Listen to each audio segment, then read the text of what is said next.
Friends, today we have a very important topic, sharing responsibility for our common mission. As you remember already, we have 10 themes or ideas to share, and this is very important. We try to go back to the history of salvation, the Old Testament, the plan of God. What was the plan of God? The plan of God is a plan of God with humanity. He wants to save us, but He asks our collaboration. So we are called to read the Old Testament and also the New Testament. And in the Old Testament, of course, going to the major point, we see important figure like Abraham. Abraham was chosen by God for a special mission. Why Abraham?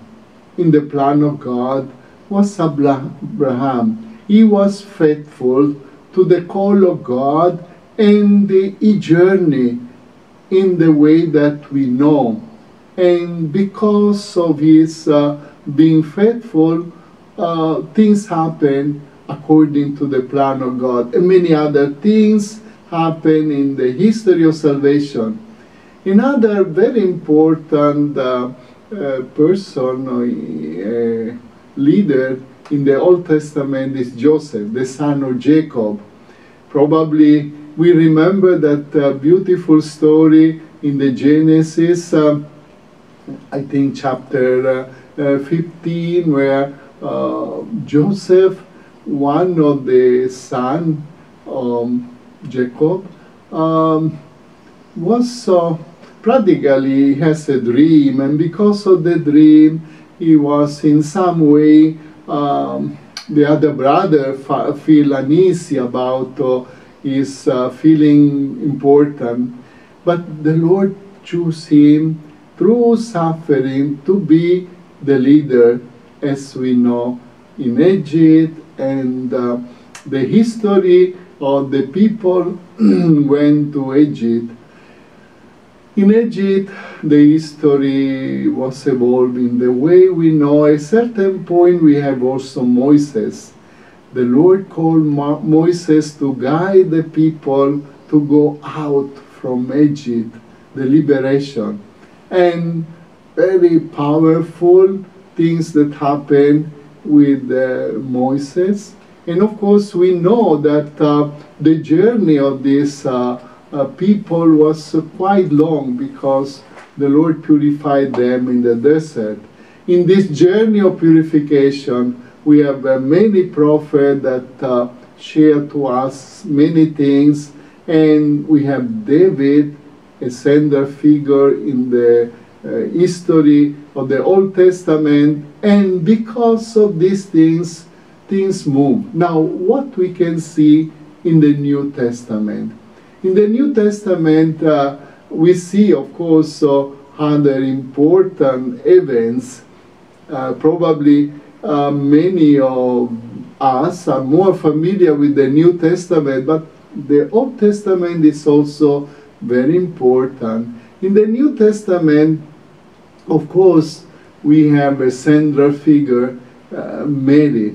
Mary, the mother of Jesus, was chosen for a special mission, and this chosen lady from the people was afraid initially, but the angel said, "Do not be afraid, the Lord is chosen you."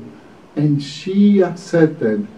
And we know how Mary acted, how she started to go to visit Elizabeth. And of course, in this context, we have also Joseph, that was chosen by the Lord to be with Mary in this mission. In this context, another great personality in the history at the beginning, it's John the Baptist, the one we call announced the way of the Lord, even relative of Jesus. And he has a great mission. He indicates the way of the Lord. And of course, we know about Jesus and the journey of Jesus, different stages, miracle, difficulties, and also persecution to the death, and the death of the cross. But he resurrected, because this is the great message. God entered in the history, but is the owner of the history. So Jesus, the Emmanuel, God among us, entered in this history. He became one of us. He died on the cross. He resurrected. After this event, the history of the church continued, no? This sharing of responsibility. And we find the persecutor, one of the many, Paul, that he was very convinced to go against, because according his understanding, it was not good, but he was transformed on the way of Damascus. He became a great apostle. And many other people, we can say, we can say that the history of salvation, especially the Old and New Testament, it's a great model how God entered in the history, acting, but in the same time need our help. Now, when this Christianity started to move, it was not easy.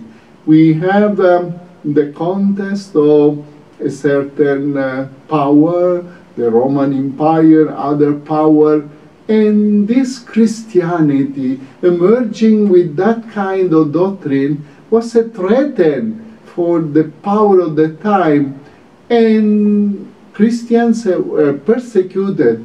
And we see how the so-called martyrs, there is a long list of martyrs. Some are more well-known than others, but martyrs of the church who testify with their life the love and the mission. Along with the martyrs, along the history, we have also list of saints. Martyrs and saints have been since the beginning up to now. Doesn't mean that the martyrs of the beginning and the saint of the beginning, different stages. If we go today, if we reflect, we have martyrs and saints. We don't go on details, but there are many of these. And there are also institutions, groups who are models. We can say good example of sharing responsibility today. Now, today we are called to follow the great model of the past and the present and answer to the church of this synod of synodality. This synod of synodality is a kind of new Pentecost. We know how powerful was the Pentecost, the time of the apostle, but we have to believe that there is also a power of the synod of synodality. In fact, the Holy Father reminds us that it's the work of the Holy Spirit. So we do things, but trusting the Holy Spirit. With this, we reflect what was before and what is now the concept of the mission in the church, because we try to stop for a while in this time of reflection, and we say, what was before, what is now, what we have to do. In fact, this is one time to reflect more and to talk together. Now, the mission in the past was often identified with the conversion of the infidels, the agendas. Of course, the spirit was in the sense that they need to know Jesus, and it was done in a certain format, and Christianity was spread, in different parts of the world, and according to the stage of history, even in the Philippines, it was time of colonization 500 years ago with a certain spirit. We cannot judge history, of course. It was not yet very evident, so-called the language of synod or synodality like now, but it was a great moment, also the presence of Christianity in this part of the world, that's Philippines. Today, we can say this mission, it's a call to reach out on those outside, inside the church, as a witness of the love of God. So, doesn't change the mission. The mission of Jesus is the same, but we do not impose, we propose this mission through our life, so be witness. And I believe this is something very important, because when we are witness, first of all, we are convinced of what we believe, and we have to share to the others. And the best part of the message of God is the love of God. The other teaching are important, but sometimes in the church there is a preoccupation to teach different aspects of the faith, but at the end it's not very clear the important aspect, the love of God. So the Synod on Synodality is an invitation in that line. Now, all the Christians are called to be missionary disciples. It's an expression that Pope Francis used often, and we like this expression. So it means the idea to be missionaries, not only some people with a special vocation. In my case, I am a missionary in the classical form. I left my country, I went to another country, I'm a missionary, but in reality, all of us are missionary based on our baptism. So with this spirit, we have to journey together. The Synod on Synodality is a way to rediscover that all of us are missionary.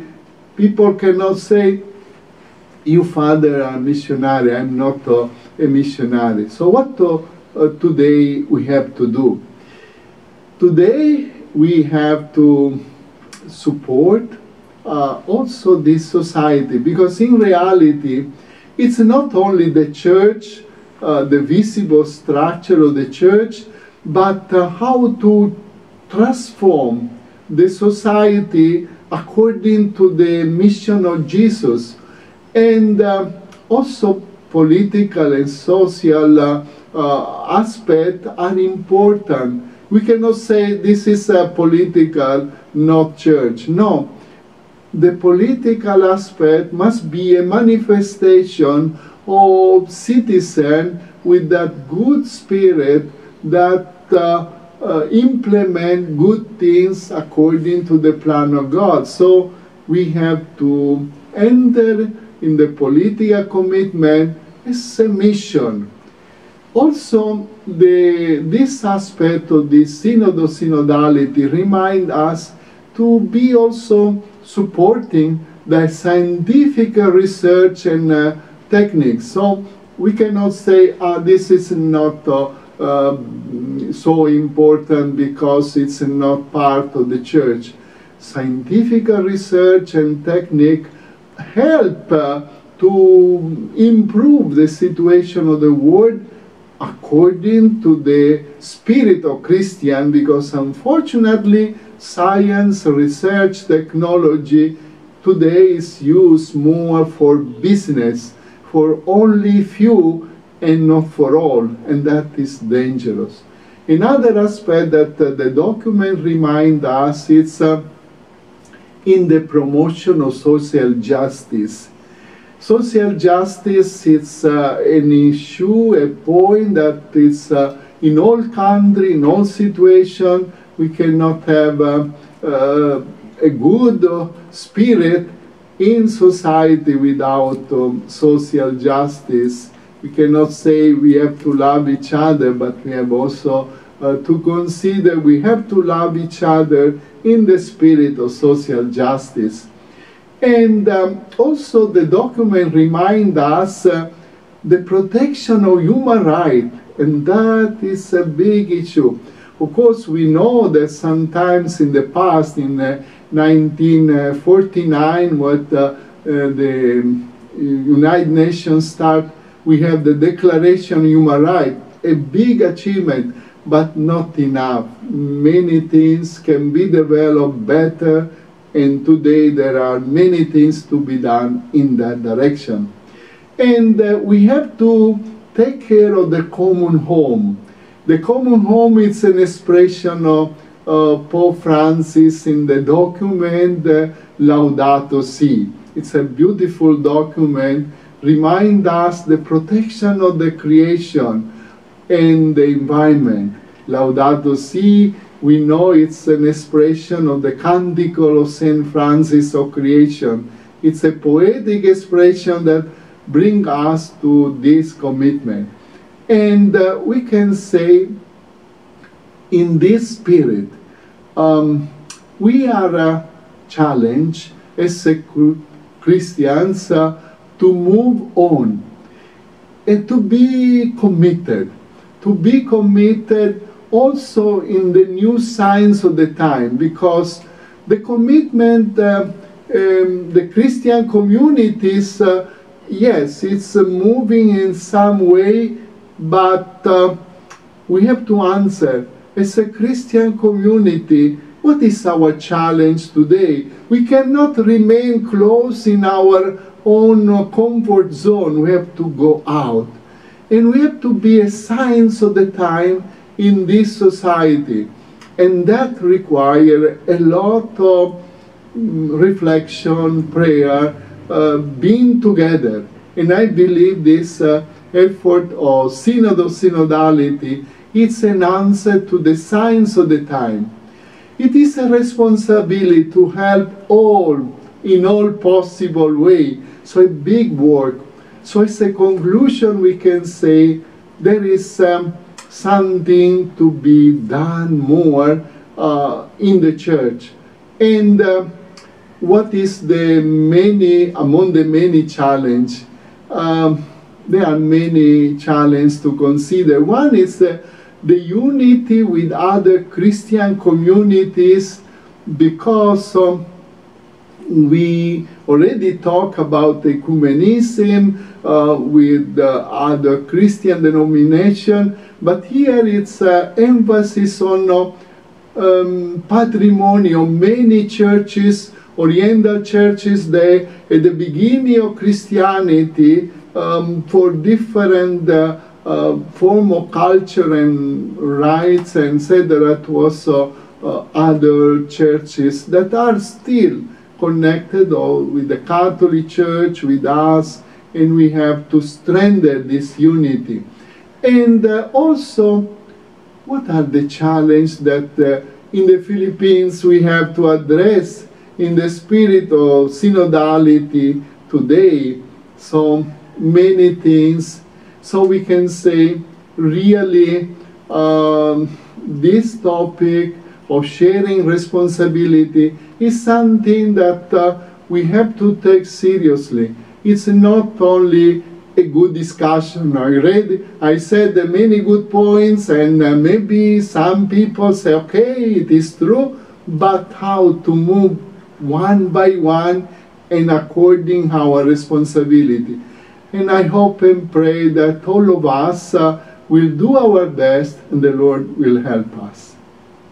Friends, after the presentation of the topic on sharing responsibility for our common mission, and the sharing in terms of formation, and also our video that give us an input in that line, I have the joy to present to you Janil. Today is my guest. You know, this girl is small, full of determination. I met her on video during the summer course last year. So I remember that she was quite faithful to the summer course. And meanwhile, during the summer course, I remember you share beautiful things. Among your experience, we put one of your experience here in our collection, Story of Change, discovering of my journey, the director of my journey. So we will talk about this, but first of all, welcome. Janil, are you happy to be here? Yes, Father. I'm always here. Okay. I know that you are a girl who reflect, who act, determined. And when you put your title, I was touched by this sentence. I realized then that advocating for peace is not just a matter of doing social work, but of working also for interior transformation. Very deep. Can you tell me, starting from me, about your experience? Because in that sense, your experience, the way I understand it's sharing responsibility. What you have done so far? In 2015, Father, I became a volunteer of a pilot program of Ateneo de Davao. It's called Madaris Volunteer Program. And it was my first time to do volunteer work. And as someone new in volunteering, I have been asking myself what is the difference between a missionary and a social worker. I remember asking that from a Salesian priest. And I just realized what it meant, the difference between a missionary and a social worker when I was actually in the field. So of course, the mission is still the same, but I realized in that experience that it's good to work for social transformation. It's very important. But I felt after my volunteer experience that I needed more transformation inside. It's good to work for society, but it's also as important to work within oneself, to balance. And that's what I learned actually in religious life, because I was a postulant also. I entered religious life after my volunteer work because I wanted to deepen that aspect. But I wanted to clarify that both are good, but in my journey, I just felt that I needed to internalize that specific missionary reflection. Very good. And this is really sharing the responsibility, the common mission. So you understood that must be in that way, being a Christian in the journey. Even one time I saw a picture with you. I don't understand if you became Muslim or you are Christian. Well, because you have a hijab or something. Why you did that one? Okay. In my volunteer work, I actually taught in a madrasa school. So madrasa school is a Muslim and religiously affiliated school. So it's like our Catholic school, but they are teaching their Muslim Islamic values. So as a Christian there, in a dominantly Muslim community, I have to wear what they wear, eat what they eat. So for me, reflecting as a Christian, it's an incarnational experience. I mean, like Jesus becoming one with them. And in my own experience, I felt that I became one of them in that experience, Father. So very good. In a sense, it's a kind of sharing the same life. Of course, I can say also my experience when I was with a Muslim. People were confused. You are still priest or you are not priest because you stay And I say, no, if I do this, it's because of my understanding of loving everybody, etc. So that is a kind of expression of your life. But what we can say about sharing responsibility in the church now in the mission, because the mission of the church is quite big, and of course we are here in the Philippines, but you know that all around the world, and we have a great challenge as a young teacher and with this kind of determination. What you can suggest or what we can do more in that line? I think we are already doing our best, Father. I know that here in Salsida, everybody's doing their best. And I think we need to enhance that more. Looking back at my experience in the volunteer program, we were supposed to be Christians, but due to some lack of volunteers, we allowed Muslims also to join in the program. And I think that is good because I learned to collaborate with fellow Muslims. I learned to understand other people of different culture and to share the mission with another. I think that's good. So in other words, the church in this context of the synodal church is it's a co-responsibility. That is what the document tell us, the co-responsibility in the mission.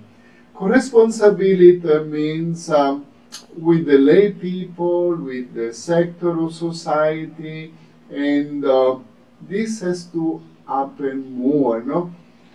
For instance, now we have the election in the Philippines, and the church is trying to take a stand on telling to the Christian, we are citizens, we have to reflect what is our co-responsibility. Can you describe some important point in the church where you feel that we need more co-responsibility and where you feel that there is enough co-responsibility? What do you think? I think in all areas there needs to be co-responsibility because there are so many needs in the church actually. But specifically in the church right now, as what you said, Father, we need to share responsibility in promoting discernment for election. That is very important. And how to do this, we can participate through social media.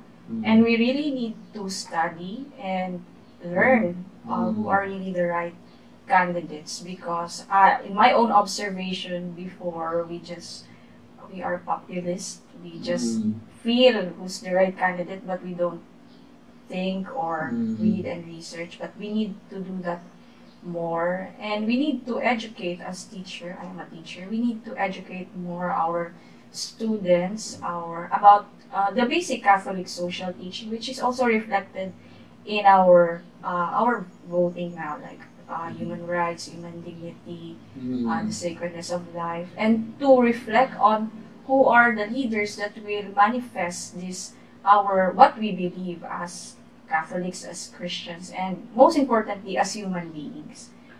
Yes, in reality, what you say is very essential, because you say that people tend to be populist. No, this candidate maybe know how to use better the social media, this candidate has more money, and the same temptation it's about, sometimes I listen young people because I belong to another generation, this singer, this fashion, it seems they are good because they are like this, no? In reality, the great challenge today is how to balance what is good, really good, and what appear good, because especially social media has a art to make good what is not good, provided that they make business in one way and another. you mentioned that the church, one of the great contribution of co-responsibility in the mission is the educational sector. You are a teacher. In the Philippines, thanks to God, we have many institutions, Catholic, who very respected, who take care of education. What do you think about, for instance, this sector of the church in terms of co-responsibility? Do you think a school, a Catholic school, can do more in this line of co-responsibility? Yes, definitely, Father. Especially Catholic schools share in the mission of Christ, because education has the power to transform society, but we Catholic educators, we believe that we transform education according to the vision of Christ. And in your vision, the vision of God, the dream of God. So in a particular way, education sets people free, and our students, our learners, from lack of knowledge, from ignorance, from populism. So if we educate young people more to our values, to what we believe, and to the vision of God that He desires for all of us, then we have the power to transform society. And I believe that is what you are doing in the Emmaus College of Theology. Because we can always reach out, but if people are ignorant, then they cannot be freed. So education is one way of freeing people from the bondage of ignorance and even poverty and all the violence. Of course, you mentioned about the Emmaus College of Theology. It's something on the back of our building here, the college. It's something new. It's an effort that we are doing. It's a big effort for us, but it's in that line, no? And of course, many times we have this problem. For instance, okay, the Emmaus College of Theology major in interreligious dialogue because we believe co-responsibility in promoting dialogue, peace. But this is the challenge of this synod on synodality, because Pope say go to the periphery, working together. In some way, the many sectors of the church are not ready to work together. They feel more comfortable in their circle. Maybe they say, we are so busy, we cannot think. Do you have any suggestion to encourage the church or some sector of the church to work together, to have the courage? What do you think? Because you are young and you are courageous. Yes, Father. Of course, personally, sometimes I'm guilty of being, comfortable with myself. But I think what helped me right now, I am reading Laudato Si, and I realized before What is Laudato Si? It's very important. You try to explain. It's an encyclical of Pope Francis about care for a common home. Yes. And I'm reading that for the first time because I'm working on the School of Nature module. But before, I was so into advocating for the ecology, but for the time being now, it has waned down. But now I'm reading again, and it has helped me again reconnect with that mission. And in the past, joining talks, webinars, has helped me to revitalize the mission of the church, and listening to different groups, different people.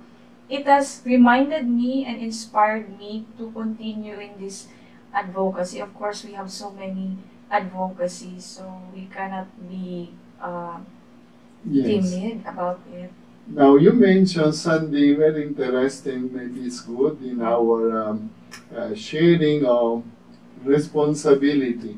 You are preparing something, I know well, because it's part of our ongoing effort module, because we know that you are very skillful, and we want to have a program like this online and face-to-face in our Harmony Village. It's a nice place with a certain number of people who are working. So many times we say many things we are doing, but how to bring this outside. And now you mentioned about Laudato Si in the School of Nature, and hopefully soon, in the next few months, you will be the one sitting here to interview others in a program similar, because we really we need to reach out many. So practically, this is a concrete example. And maybe before we close, because we can say that we have to close, any other suggestion or any message that you can give in this occasion, out of your heart, or your desire to help more? We have to be constantly a learner, continue to study, do research, and to involve and listen to as many collaborators as much as possible. I think that's what Synodality is asking us of now, to listen more, to develop that listening skill, because we are bombarded with so many distractions. And one of the Jesuits says, Adolfo Nicolas said that we are experiencing a globalization of superficiality, Father. So we really need to be more discerning about data, because that is what's happening now in social media. It's a battle between fake news and truth. So we have to reinforce that. And we have to also develop prayer, which is actually not always very easy at this time, even me. So in the spirit of Christ, we have to really balance those things. Very good. You said globalization of Superficiality. Maybe we can close with this challenge that comes from Janil, quoting a certain authority. Globalization of superficiality. I think this is a great virus. We talk about virus, a great virus of the society today. And I believe when the Church proposed us this Synod on Synodality, it's in that line. The Church and Pope Francis say, this society is not moving according to the proper way. And not only the society, but also the Church. And so we have to do something more and invite us to have this journey together on the road.